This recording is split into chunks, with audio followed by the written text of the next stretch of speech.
우리 다 같이 말씀 베드로전서 3장 13절부터 17절입니다. 또 너희가 열심으로 선을 행하면 누가 너희를 해하리요.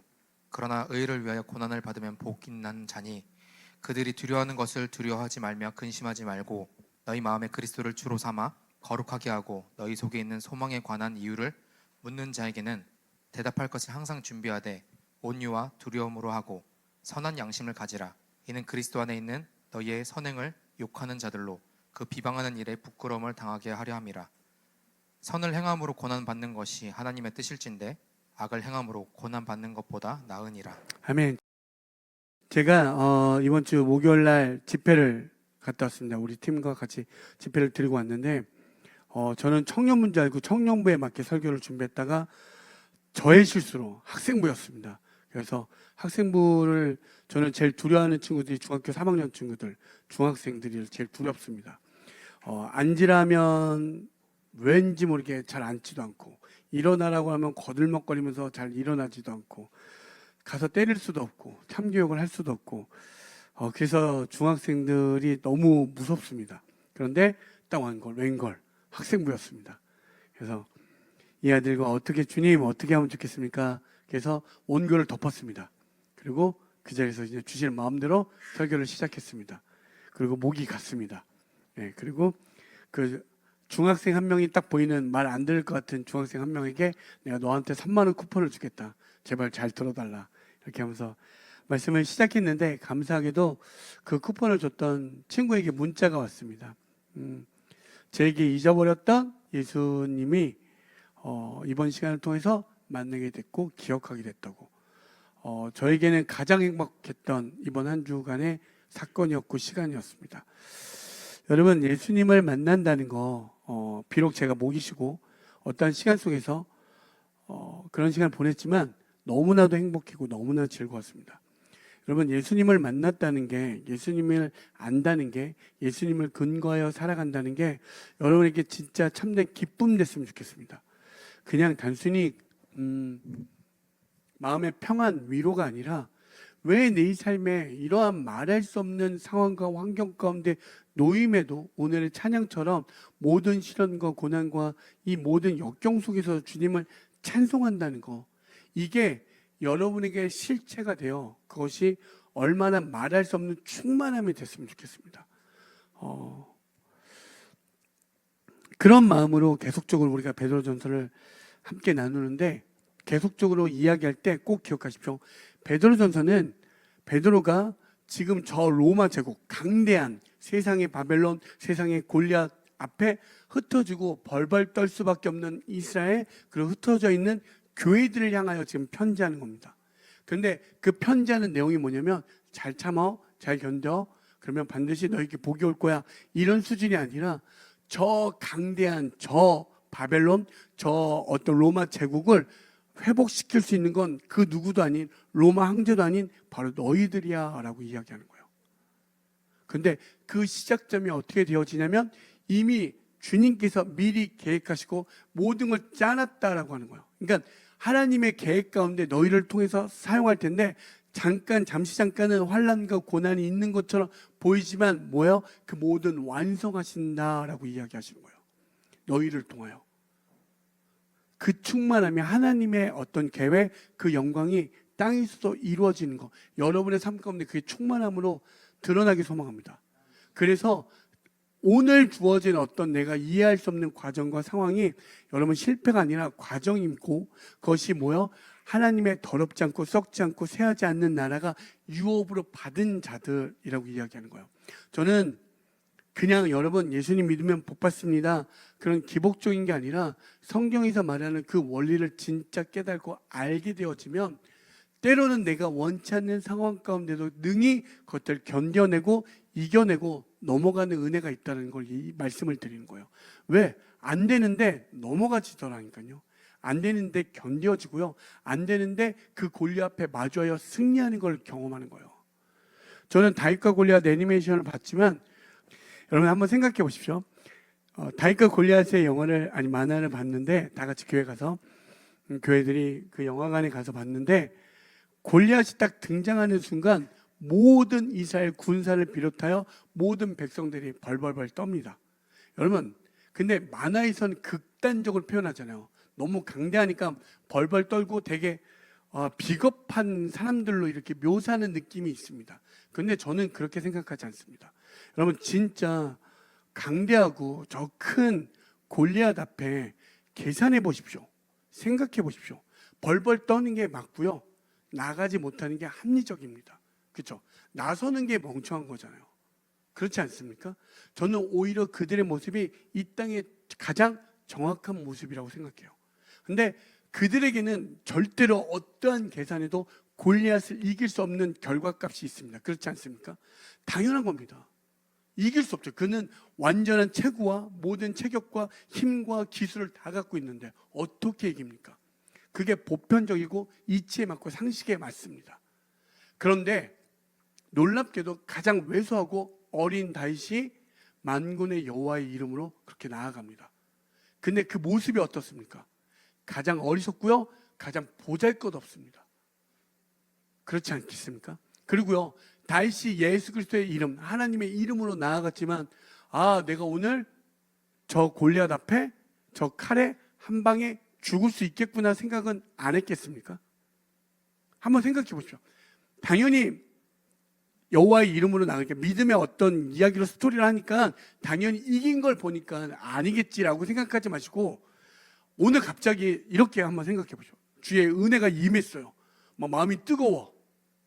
근데 우리 교회를 막 압제하고 폭력을 하는 어떤 진짜 한 3m 되는 어떤 거인족이 와갖고 우리를 막 해. 근데 다 벌벌벌 떨어. 목사님도 막 벌벌벌 떨고 있어. 어떻게 하냐고. 목사님, 잠깐만 기다리십시오. 제가 만군의 여호와의 이름으로 오늘 저 목을 따겠습니다. 근데 여러분 아시죠? 막 믿음이 뜨거웠다가 바람말 내디디는 순간 망했다. 와씨, 어떡하지? 이렇게 되어지지 않겠습니까? 그런데 그 순간 섰을 때 그는 죽을지라도 혹은 그러할지라도 그 앞에 나아갔습니다. 만약에 그 스토리가 죽는다 할지라도 우리에게는 은혜가 됐을 겁니다. 어떻게 저렇게 나가지? 상식적으로 나갈 수 없잖아요. 근데 나아가는 은혜가 있다니까요. 문제 앞에 마주할 수 있는 힘이 생겨요. 여러분, 대부분은 우리가 감당할 수 없는 문제와 상황을 되어지면 우리는 그 문제 앞에 마주를 못합니다. 너무 힘들어요. 그렇지 않습니까? 근데 마주하는 것만으로도 너무 놀라운 은혜라니까요. 그런데 더 놀라운 지점은 그 골리앗을 쓰러뜨리는 그 기적의 1%의 기적을 경험할 수 있는 게 교회라고 이야기하는 거예요. 왜? 그는 자기를 자랑하지 않았습니다. 오직 여호와의 이름으로 승리하였다라고 이야기해요. 여러분, 이걸 경험할 수 있습니다. 마주하는 것도요, 놀라운 기적이고요, 거기에서 승리하는 기적도 다 하나님 은혜인 줄 믿습니다. 여러분 안에 그 1%의 은혜의 기적이 일어나기 소망합니다. 그리고 세상은 그걸 기적이라고 하고 신비라고 하지만 교회는 날마다 신비와 기적이 계속되어지는 곳이 맞습니다. 여러분 생각해 보십시오. 세상의 이치 보편 타당한 이 구조 속에서 예수님의 이름으로 산다고요? 말이 됩니까? 말이 안 됩니다. 근데 우리는 그 길을 걸어가잖아요. 이게 기적이 아니고 이게 신비가 아니고 어떤 게 신비겠습니까? 그렇지 않습니까? 이 모임을 보십시오. 어떤 커트라인, 어떤 제한이 없잖아요. 이들이 모여서 진짜 뒤섞여 뒤죽박죽 자충우돌하면서 예수로 변모하여 예수를 닮아가고 있다는 것 자체가 은혜 아닙니까? 은혜 아닙니까? 생각해 보십시오. 정말 여러분, 나랑 맞지 않는 사람과 1분이라도 같이 있고 싶습니까? 나랑 맞지 않는 사람과? 절대 있고 싶지 않잖아요. 아닌 척하지 말고. 여러분 꼭 진짜 표정 연기들을 보면 제가 늘 느끼지만 마피아를 다 잘할 것 같지만 해보면 다 헛다리예요. 헛방이고 하나도 못하면서 다 잘하는 척 표정 연기하지 마시고, 정말로 이 자체가 은혜입니다. 그런데 예수로 닮아가는 우리 속에서 어떠한 일이 일어나냐면 놀라운 주의 은혜들이 있어요. 힘들고 지쳐 오늘 어떻게 할지 몰라 고민하는 일을 위해 누군가가 기꺼이 구제하여 그가 사는 걸 경험하기도 하고요. 놀랍게 아파 힘들어 지쳐있는 이들이 누군가에 함께하는 그 기도로 말미암아 일어나는 걸 수도 없이 경험합니다. 저에게는 그냥 우리가 이미지된 그 골리앗을 쓰러뜨리는 게 아니라 날마다 그 다윗들이 모여 그 골리앗을 쓰러지는 걸 목도하게 됩니다. 여러분의 삶에 그 은혜가 있길 소망합니다. 여기에서 음악하시는 분이 많이 계시기도 하고 각자 여러 가지 있지만 여러분의 음악으로 세상의 골리앗이 쓰러지길 소망합니다. 여러분의 연주에 그 세상이 맞다고 주장하는 그 골리앗들이 쓰러지길 소망합니다. 근데 마주하러 나아가셔야 돼요. 마주하는 그 지점까지. 근데 마주하러 그냥 아무 생각 없이 나갈 수가 없다니까요. 막 최홍만 같은 사람이 지킨다고 생각해 보십시오. 어떻게 나아갑니까? 근데 그 나아가는 원동력은 예수 그리스도 성령이 되어야만 나아갈 수 있다라고 이야기하는 거예요. 오늘 말씀에 다른 것 말고 주목해야 되는 게 무엇이냐면 15절에 너희 마음에 그리스도를 주로 삼아 거룩하게 하고 너희 속에 있는 소망에 관한 이유를 묻는 자에게는 대답할 것을 항상 준비하되 이렇게 이야기합니다. 오늘의 핵심이 뭐냐면 여러분 어떻게 하죠? 세상이 우리한테 묻는 거. 너 왜 예수 믿어? 이렇게 묻는 거예요. 아, 도대체 왜 예수 믿어? 왜 주일날 그렇게까지 이렇게 먼 데까지 와서 굳이 교회를 다니려고 하고 더 나아가서 왜 예수 믿어? 이렇게 묻는 거예요. 왜? 왜 예수 믿냐고. 그럼 대답할 준비가 되어 있습니까? 지금 말씀은 그러잖아요. 아까 지금 요 말씀을 보면 흩어지고 나약하고 보잘것없고 먹을 것 없고 정말 괴로운 가운데 있는 그들을 향해서 물어볼 거 아니에요. 너 왜 예수 믿냐고. 로마가 이스라엘 흩어진 교회한테 묻는 것처럼 하는 것마다 족족 안 되는데 너희들한테 야 예수가 밥 줘? 예수가 뭐 너희들 살려줘? 이렇게 묻는다고 생각해 보십시오. 다 실패하는데 그렇게 묻는다고 생각해 보시면 이 질문이 그냥 질문이 아니에요. 근데 대답할 준비가 되어 있냐고 이야기해요. 그 대답할 준비를 하라고 온유와 두려운 마음으로.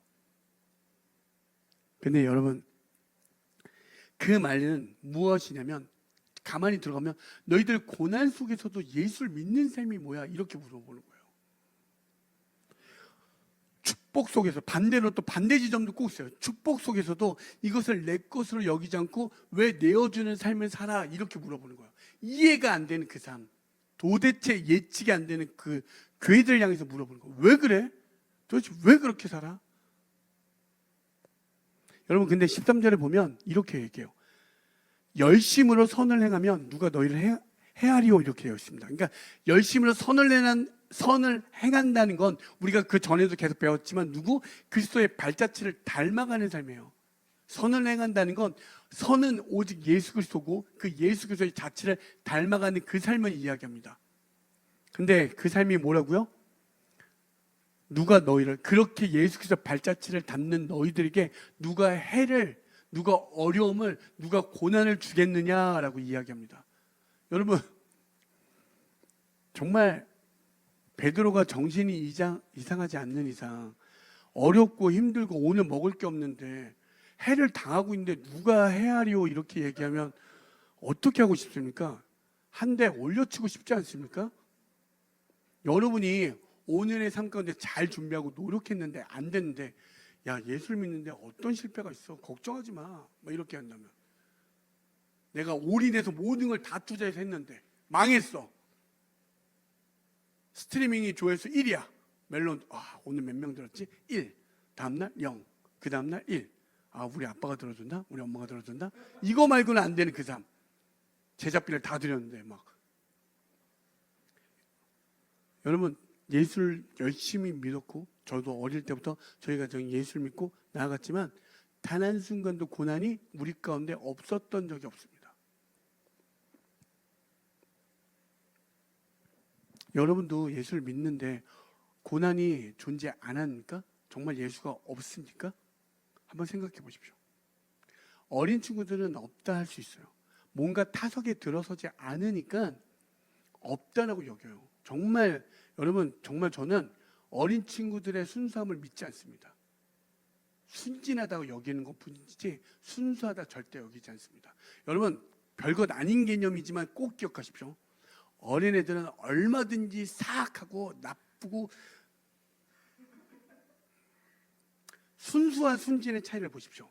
여러분 제가 한번 생각하는 걸 여러분 야구에서 잘 치는 타자가 몇 알입니까? 3알이죠. 그 기준이 뭡니까? 10번 중에 타석에 서서 3번 치면 잘 치는 거래요. 30점짜리가 잘 친대요. 말이 됩니까? 가만 생각해 보십시오. 기준이라는 거 생각해 보면 여러분 시험을 봤는데 30점 맞았어. 잘하는 겁니까? 100점 만점에 기준하여 30점이면 대부분 못했다라고 되어져요. 그렇죠? 근데 야구는 당당하게 이야기하죠. 왜? 3할이면 잘 치는 거래요. 그렇죠? 그럼 뭡니까? 수많은 타석에 들어서서 그 세상에 던진 수많은 다양한 구질에 그 공을 10번 중에 3번만 쳐도 3할이면 잘 친다는 통계가 나오지 않습니까? 여러분 생각해 보십시오. 이게 나와야 된다는 거예요. 여러분이 고난 가운데 9번 쓰러지라도 믿음으로 걷는 그 길이 어떤 건지 한번 찾아보십시오. 여러분 안에 나는 왜 20점짜리야? 나는 왜 30점짜리야? 거기에 진짜 집중하지 마시고 내 수많은 그 세월 속에서 여전히 또 1000번째 그 타석에 서는 그 순간 하나님 볼 때 그 사람은 내가 너 잘했구나 라고 이야기해 주는 거예요. 여러분 순진한 게 왜 나쁜 거냐면 그 하얀 잔에 아무런 시도도 없이 아무것도 없는 사람이 순진한 사람들이에요. 하얀 유리잔이 있다고 생각해 보십시오. 아무것도 없는 게 순진한 사람들이에요. 순수한 사람들은 약간은 그 물이 완전히 깨끗하지 않더라도 그 물에, 그러니까 그 하얀 잔에 깨끗한 물이 가득 채워 있는 사람이 순수한 사람들이라니까요. 어린 친구들은 경험이 없잖아요. 제가 10대 아이들을 욕하는 게 아니라 자기들이 경험도 없고 해보지도 않고 가보지도 않고 무조건 비난하고 비판합니다. 제발 똑같이 그렇게 커서 꼭 비난받는 삶을 살라고 할 수는 없잖아요. 제가 그래서 함부로 이야기할 수 없는 거예요. 함부로 누구의 인생을 함부로 내 기준하여 이야기할 수 없는 거예요. 반드시 무언가를 비판할 때는 이쪽도 저쪽도 경험하여 내가 그 지점을 찍으셔야 돼요. 예수가 없다 하면 예수를 그만 알아보긴 했냐고요. 정말로 예수를 만나봤는데 고난이 오면 예수가 없다고 하는 사람들 속에서 그럼 왜 고난 가운데도 그 예수를 믿는 사람들 뭘까 한번 고민해 보셨냐고. 그 타석에 들어가 봤냐고요. 여러분 그냥 던지는 질문이라 생각하지 마시고 모든 사도들이 야고보도 그렇고요 12지파에 흩어진 그들을 향해서 나약하고 밟히고 쓰러지는 그들을 향해서 여전히 격려하며 응원합니다. 목숨 걸고. 그러면 여기에 답은 예수가 진리이지 않으면 절대로 할 수 없는 말이에요. 그런데 14절에 그렇게 얘기합니다. 그러나 의를 위하여 고난을 받으면 복이 있다라고 되어 있습니다. 그들은 두려워할 것을 두려워하지 말며 근심하지 말라고. 그러면 일단 1차적으로 반드시 예수를 믿는데 고난이 없다? 이거는 뭐예요? 죄송하지만 개뻥이라는 얘기입니다. 예수를 믿으면 예수를 믿어도 우리에게 고난과 어려움은 찾아온다는 이야기예요. 그런데 주님께서 그러시죠. 베드로가 그러죠. 의를 위하여 고난 받으면 복이 있다고. 여러분 그럼 복은 뭡니까? 참으면 복이 옵니까? 참으면 복이 와. 참았더니 화병만 생기지 않습니까? 여러분 한번 생각. 돌아버리지 않습니까? 참았더니 화병 생기고. 여러분 생각해요. 그러면 복은 뭐냐고요? 아브라함은 잘 먹고 아주 그냥 잘 먹고 잘 사는데 내가 너에게 복을 줘. 보통 아비집을 떠나래요. 창대케 하겠대. 복을 주겠대요. 갔더니 뭐야? 기근과 가뭄과. 그러니까 복이 뭐냐고요? 복. 한번 생각해 보십시오. 여러분을 향한 그 복이 뭐냐고요?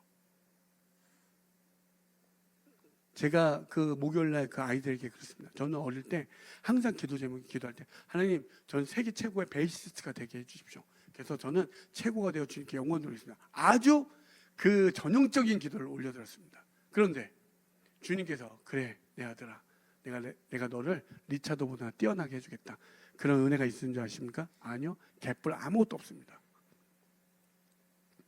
왜 이렇게 말하냐면 그건 제가 원하는 복이었잖아요. 그런데 주님께서 저에게 주시는 복은 무엇이냐면 너무나 많은 수많은 제자들을 만나게 하고 그들이 성장하여 그들의 어떤 열매를 맺는 모습을 저를 통하여 보게 해주셨다는 사실입니다. 너무나 기쁨이고요. 지금 저는 이 자리에 서 있다는 게 제가 그 자리로 다시 돌아간다면 저는 조금 더 하나님이 원하시는 복을 구했을 겁니다. 여러분 진짜 고난 가운데도 내가 이길 수 있는 거, 이거만한 힘이, 이거만한 복이 엄청나다니까요. 여러분 진짜 생각해 보죠. 여러분이 지금 현 시점에 지금 미혼들이 많으니까 내가 원하는 상을 만났어. 남자 여자를 만났다 칩시다. 처음엔 다 복이래요. 다 은혜래요. 여러분 다 복이고 은혜입니까? 절대 아닙니다. 정말 죄송하지만. 그러면서 나중에 주님 저에게 왜 이런 고난을 주십니까? 정말 저한테 왜 이러십니까? 네가 기도했잖아. 네가.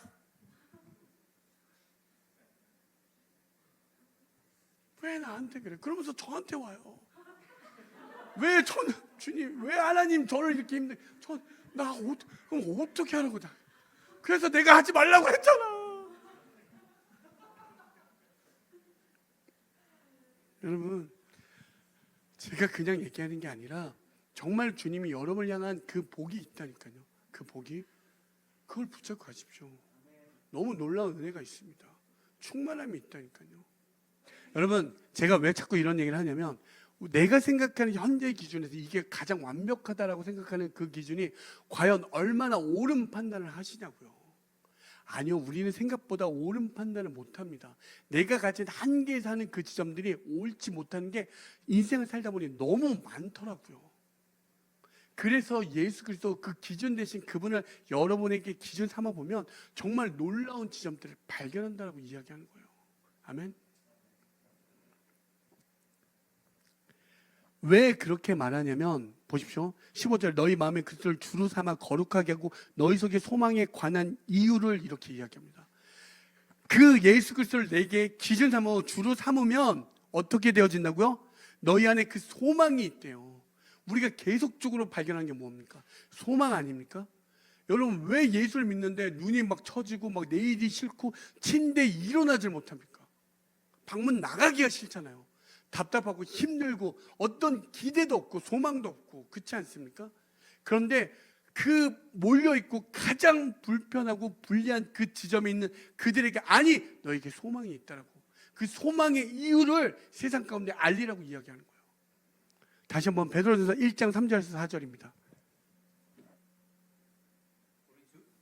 우리 주 예수 그리스도의 아버지 하나님을 찬송하리로다. 그의 많으신 긍휼대로 예수 그리스도를 죽은 자 가운데서 부활하게 하심으로 말미암아 우리를 거듭나게 하사 산 소망에 있게 하시며 썩지 않고 더럽지 않고 쇠하지 아니하는 유업을 있게 하시나니 곧 너희를 위하여 하늘에 간직하신 것이라. 아멘.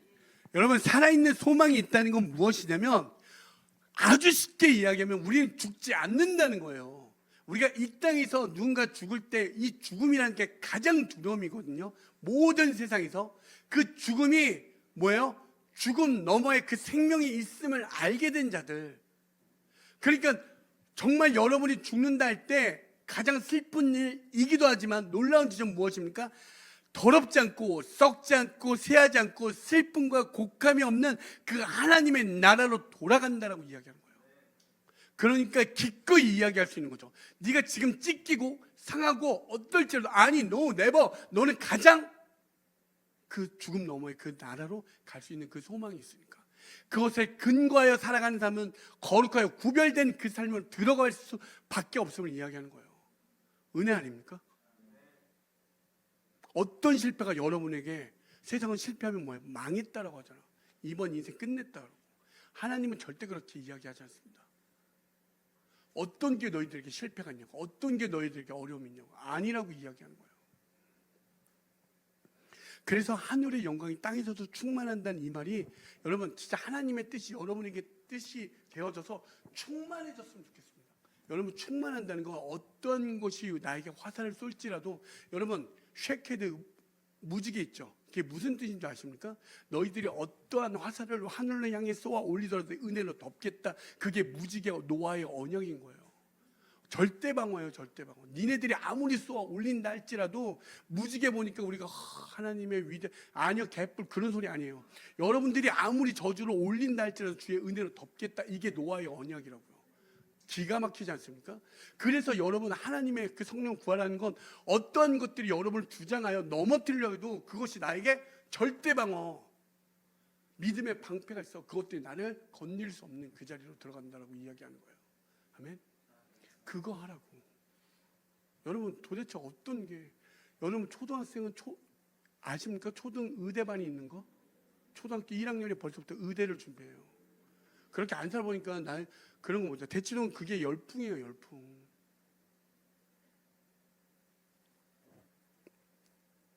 그래서 충만해지라고 이야기하는 거예요. 땅에서 충만해지는 건 하늘의 영광이 내게 임한 자리예요. 어떤 것도, 세상에 어떤 것도 나를 주장할 수 없는 그 은혜. 그래서 그렇게 그 뒤에 이야기하는 게 너에게 말할 수 없고 정말 그 말할 수 없는 영광의 기쁨을 누릴 수 있다라고 하잖아요. 누릴 수 있다니까요. 성경에 많은 의인들을 보십시오. 많은 사도들을 보십시오. 기꺼이 예수 그리스도 때문에 죽음마저도 내어 던집니다. 뭐 여러분들에게 지금 순교하라고 이야기하는 게 아니라 진짜 하나님의 복과 그 충만함은 이 세상 것과 다르구나라는 걸 깨달아 알게 되어 걸어가는 거예요. 그것이 설령 죽음의 어떤 마주하는 그 면전이라도 그것마저도 능히 이기며 나아갈 수 있는 자리라고 우리에게 소개하고 있는 거예요. 사랑이 기준되니까 고난이 사라졌던 게 아니라 고난을 견뎌내지 않습니까? 은혜 아닙니까? 여러분, 예수님을 믿는다는 건 고난이 사라지는 게 아니라 어떻게 그 고난보다 더 큰 이유가 우리에게 생겨난 거예요. 한번 생각해 보십시오. 예수를 믿는다는 건, 어떤 생명을 알게 된 건 내의 모든 유리함을 포기하고도 남을 만한 그 이유가 우리의 마음 가운데, 우리의 영육 가운데 생겨난 거라고 이야기하는 거예요. 은혜 아닙니까? 여러분 그렇게 되어지길 소망합니다. 여러분 반드시요, 내가 교회라면 세상으로부터 질문을 받으셔야 돼요. 고난 속에서도 너희도 어떻게 그렇게 걸어? 그런 축복 속에서 어떻게 내어줄 수 있어? 그 모든 질문 가운데 받아야 교회라고 이야기할 수 있어요. 그런데 두 번째로 기억하십시오. 내가 교회라면 정말 교회답게 그리스도를 주로 삼아 거룩하게 살아가고 있는가? 이렇게 질문해 보십시오. 그런데 아까도 그 질문들은 우리에게 매우 불편한 질문으로 다가옵니다. 너, 그들의 세상의 수많은 기준에서 질문해요. 너 왜 예수 믿어? 그럴 때 어떤 마음으로 하냐면 온유와 두려운 마음으로 하라고 이야기합니다. 다시 한번 여러분 15절 한 번만 더 보도록 하겠습니다. 15절에 보시면 너희 마음에 그리스도를 주로 삼아 거룩하게 하고 너희 속에 있는 소망에 관한 이유를 묻는 자에게는 대답할 것을 항상 준비하되 어떠한 마음으로? 온유와 두려움으로, 이렇게 이야기하고 있습니다.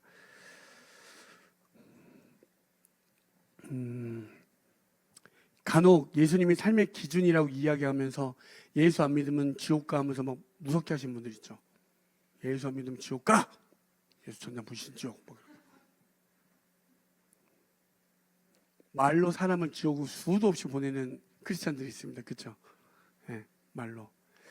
여러분 분명히 성경은 세상이 그런 질문 가운데 질문할 때 온유와 두려운 마음으로 하라고 이야기합니다. 그럼 한번 생각해 보십시오. 온유하면 여기서 성격이 온순한 사람이 몇이나 됩니까? 온순한 사람. 네. 보통은 손을 든 사람이 가장 비온순하죠. 네. 네. 동의가 여기저기서 터져 나오는데, 여러분 우리가 흔히 말할 때 성경에서 말한 단어들에 대한 의미들을 잘 찾아가셔야 돼요. 온유한 자는 내가 하나님께 속해 있다라고 하는 사람이에요. 나는 주님께 속해 있는 자, 하나님의 마음을 아는 자, 이렇게 성경에서 보면 가장 온유한 자라 누구라고 이야기하죠? 모세. 모세는 어떤 사람이죠?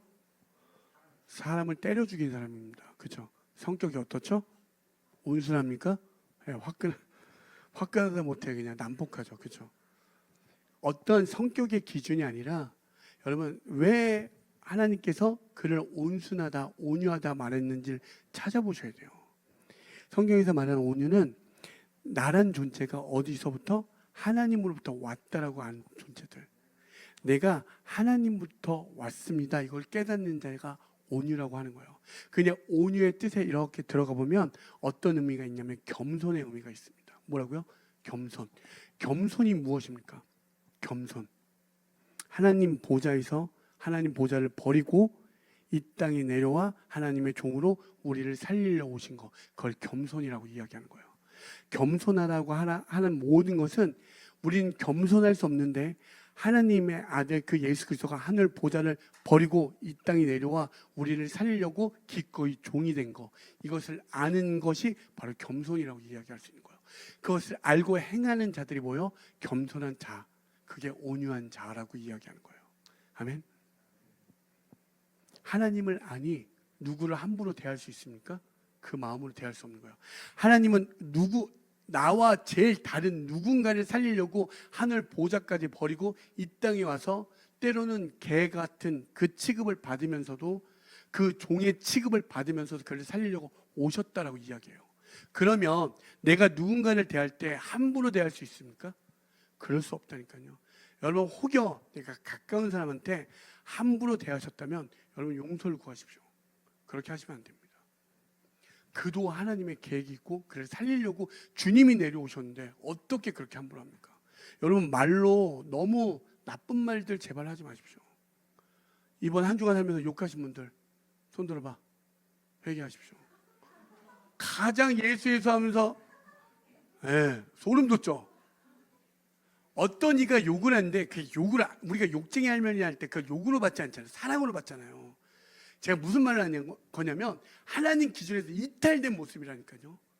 나쁜 놈이라고 했는데 나는 뭐 가벼운 말 했는데 아니요. 그 안에 진짜 그 어떤 그 중심을 본다니까요. 그걸 이야기하는 거예요. 여러분 진짜 온유하셔야 됩니다. 하나님이 어떻게 이 땅에 오셨고 그 예수 그리스도 이 땅에 우리 바로 여러분들을 살려고 그렇게 오신 그 분을 알게 된 자들이 온유한 자라고 이야기하는 거예요. 근데 남을 함부로 정죄한다고요? 절대 그렇게 될 수가 없습니다. 하나님의 마음으로 누군가를 대하는 게 바로 그게 온유한 자라고 이야기하는 거예요. 아멘. 두 번째 뭐라고 이야기합니까?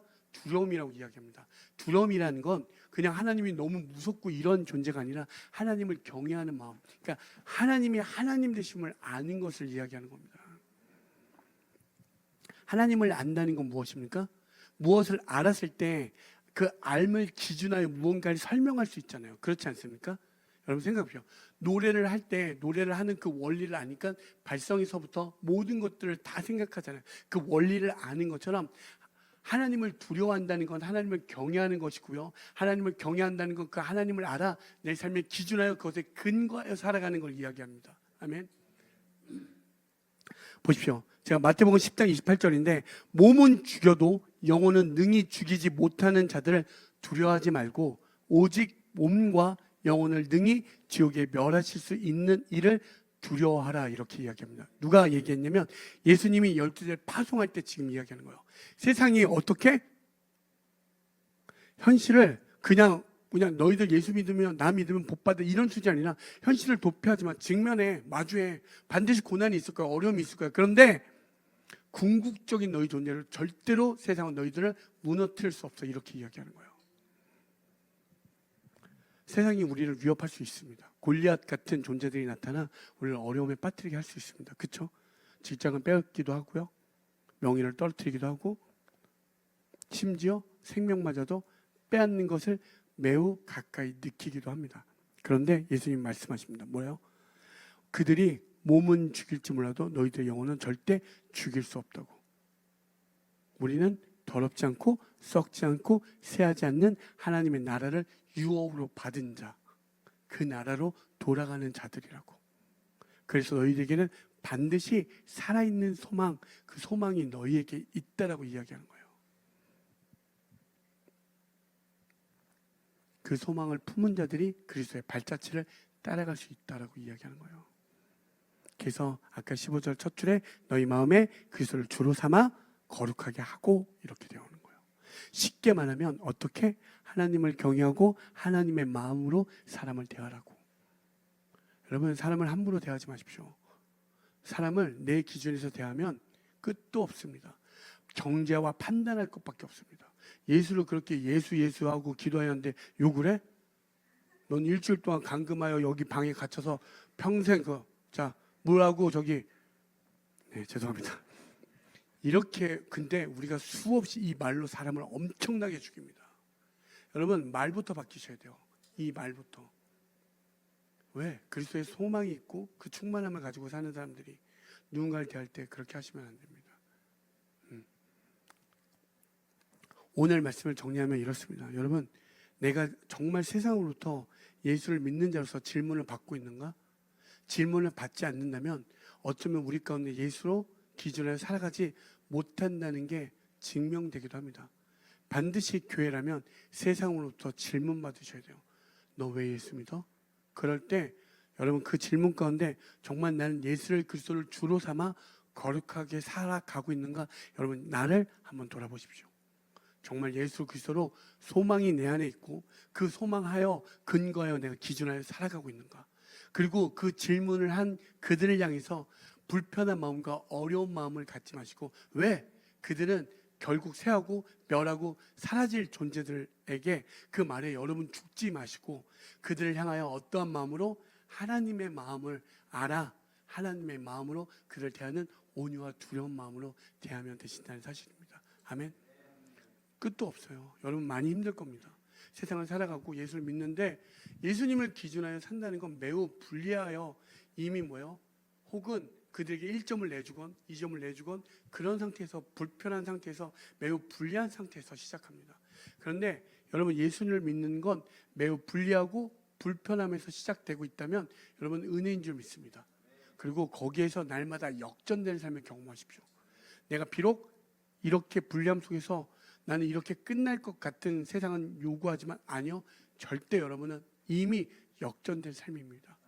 그것이 충만되어져서 그 역전의 삶을 사셔서 이 땅 가운데 그 충만함을 여러분의 삶을 통하여 드러내길 소망합니다. 아멘.